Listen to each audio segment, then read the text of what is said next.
intimate wedding, ibinahagi ni Carla Abellana ang next plans nila ng hubby niyang si Dr. Reginald Santos.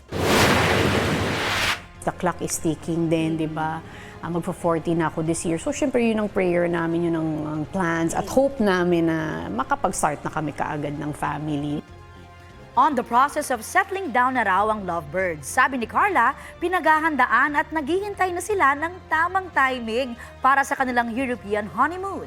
Chika pa ng aktres sa Inyong Mare, option nila sa pagbuo ng pamilya ang in vitro fertilization o IVF gamit ang pina-freeze na eggs ng aktres. Let's say, hirap man kami na mag-conceive naturally, at least merong ganung backup, merong ganung option.